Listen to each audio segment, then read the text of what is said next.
بسم اللہ الرحمن الرحیم۔ اردو سٹوریز میں ایک دفعہ پھر سے خوش آمدید۔ ساون کی 6 تاریخ ہے۔ ساون اور بھادو کے 2 ماہ سیاپوں کے ملاپ و مستی کے ہوتے ہیں، لہٰذا احتیاط کریں۔ ساون اور بھادو کے دنوں میں ہر رنگ و نسل کے سیام ملاپ کرتے ہیں، اور جب سیام ملاپ کرتے ہیں تو پھر اپنے ملاپ میں کسی کی مداخلت پسند نہیں کرتے۔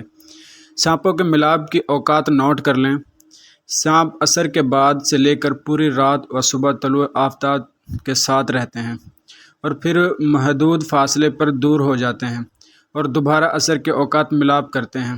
دیہاتی، پہاڑی اور جنگلی علاقے جات کے لوگ ساون و بھادو کے 2 ماہ تک عصر کے بعد سے لے کر مکمل رات اور طلوع آفتاب تک نہایت احتیاط کریں۔ رات کے وقت ہر صورت ٹارچ لے کر نکلیں اور اپنی نظریں نیچے زمین پر رکھیں۔ بچوں کو رات کے وقت ہرگز گھر سے باہر مت نکلنے دیں، بلکہ گھر سے اگر پودے، درخت یا گھاس وغیرہ ہے تو ان کے پاس بھی مت جانے دیں۔ رات کے وقت کھیتوں و فصلوں میں نہ جائیں، اگر مجبوراً جانا پڑ جائے تو بہت احتیاط سے جائیں۔ سانپوں کے اکثریت پانی، ندی، نالوں کے پاس ہوتی ہے۔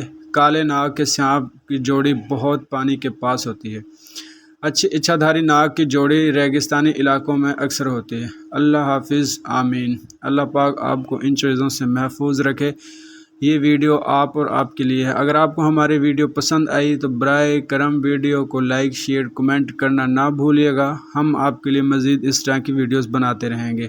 اور ہاں، اگر آپ ہمارے چینل پر نیو ہیں تو برائے کرم چینل کو بھی سبسکرائب کرنا نہ بھولیے گا۔ ہم آپ کے لیے مزید اس طرح کی ویڈیوز بناتے ہیں۔ اردو سٹوریز کا نیو چینل ہے اور ہمیں آپ بھائی بہنوں کی بہت زیادہ سپورٹس کی ضرورت ہے۔ آپ کی تھوڑی تھوڑی سپورٹس ہمارے چینل کو بہت زیادہ گروتھ دیتی ہے۔ شکریہ، تھینک یو۔